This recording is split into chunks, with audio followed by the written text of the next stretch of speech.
اللہ رب العزت کا مقام جو توحید ہے، جس کو ہم تسلیم کرتے ہیں، اور عقیدہ توحید جس کی بنیاد مقام توحید ہے، اور توحید کیا ہے یہ ہم سمجھ چکے ہیں۔ اسی توحید کا دوسرا پہلو ہم سمجھنے کی کوشش کر رہے تھے، اور وہ ہے توحید فی الاسماء والصفات۔ اللہ کی اسماء اور اس کی صفات میں اس کا مقام توحید پر موجود ہونا، اور وہی سمجھنا، وہی اقرار کرنا، اور وہی ماننا، وہی تسلیم کرنا جو سرکار دو عالم صلی اللہ علیہ وآلہ وبارک وسلم نے اللہ رب العزت کے تعارف کے طور پر ہمارے سامنے پیش کیا۔ تو پہلے پروگرام میں ہم نے یہ سمجھا تھا کہ توحید فی ذات کیا ہے، رب کائنات کی ذات میں توحید کیا ہے، اور پچھلے پروگرام میں ہم نے آغاز کیا تھا کہ اللہ اپنے اسماء اور صفات میں بھی وحدہ لا شریک ہے، وہ اس میں بھی ہمیں توحید کا قائل ہونا پڑے گا کہ رب کائنات اپنے اسماء میں بھی توحید پر ہمارا عقیدہ مبنی ہونا چاہیے، ہمیں اسے وحدہ لا شریک ماننا چاہیے، اور اس کی صفات میں بھی ماننا چاہیے۔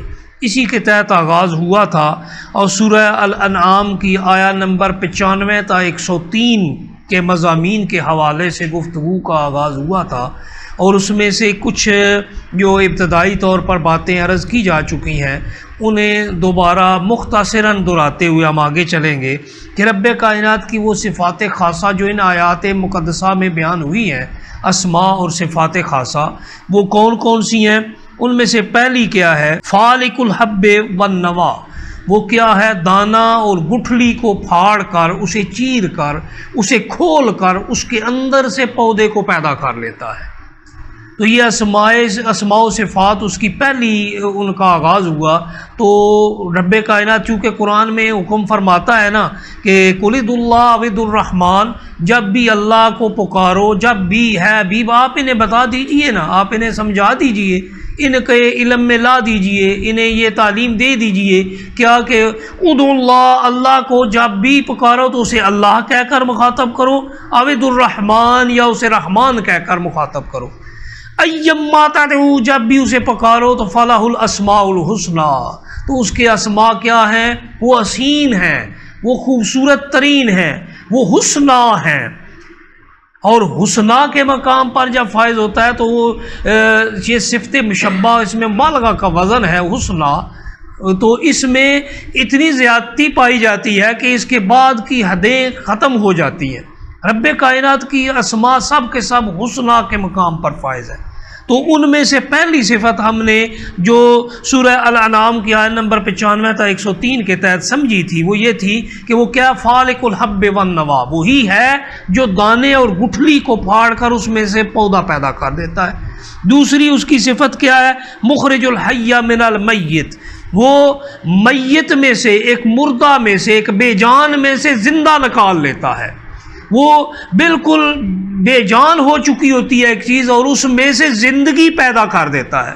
اور یہ بھی ہمارے سامنے بے شمار ہم نے اس کی مثالیں دیکھی ہیں، ہم مشاہدہ کرتے ہیں۔ رب کائنات حکم فرماتا ہے نا قرآن پاک کے اندر بار بار کہ تم زمین میں، تم پہاڑوں میں، تم آسمان میں، تم اونٹ کے اندر، تم مختلف چیزوں میں غور و فکر کرو، اور رب کائنات کی ذات کی نشانیاں تلاش کرو اور اس تک پہنچنے کی کوشش کرو۔ تو اس میں سے ایک نشانی کیا ہے کہ وہ مردہ میں سے زندہ نکالتا ہے۔ کبھی مردہ زمین ہوتی ہے، بارش برسا کر اسے زندہ کر کے اس میں زندگی پر مبنی پودے اور بوٹے، پھل بوٹے نکال لیتا ہے۔ کبھی دانے کی صورت میں وہ مردہ ہو چکا ہوتا ہے اور اسے پھاڑ کر اس میں سے پودا نکال لیتا ہے۔ کبھی گٹھلی کی صورت میں مردہ ہوتا ہے تو اسے پھاڑ کر اس میں سے زندہ نکال لیتا ہے، زندگی والی چیزیں نکال لیتا ہے۔ پھر رب کائنات کی تیسری صفت جو رب کائنات نے خود بیان فرمائی، وہ مخرج المیت من الحی ہے، وہ زندوں میں سے مردوں کو نکالتا ہے۔ اس کی بھی بے شمار مثالیں ہیں۔ دو طریق سے ہم نے سمجھنے کی کوشش کی تھی۔ ایک یہ کہ ایک زندہ سلامت ایک زندہ سلامت وجود میں سے ایک مردہ وجود کو وہ پیدا کر لیتا ہے، نکال لیتا ہے، وہ وجود بخشتا ہے، اور وہ چیز مردہ حالت میں زمین میں دنیا میں آتی ہے۔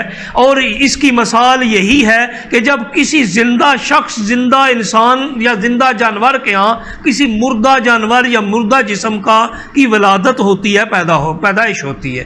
دوسری صورت یہ ہوتی ہے کہ وجود وہی ہوتا ہے، اس کا حکم بدل جاتا ہے۔ پہلے وہ وجود زندہ ہوتا ہے اور پھر اس کے اوپر مردہ کا نام رکھ دیا جاتا ہے۔ اور یہ ہم سب کی مثال ہے، ہمارے آباء و اجداد اس دنیا سے گئے تو پہلے وہ زندہ تھے، لیکن جو ہی سانس نکلی تو مخرج المیت من الحی کی شان کا اظہار ہوا، تو رب کائنات نے اس زندہ کو مردہ میں بدل دیا۔ ایک طرف وہ زندہ سے مردہ کو نکالتا ہے، ایک علیحدہ وجود لاتا ہے، دوسرے مقام پر وجود وہی رہتا ہے لیکن اس کی حالت بدل جاتی ہے۔ تو رب کائنات کی یہ شان ہے، اس کے علاوہ کوئی ایسا نہیں کر سکتا۔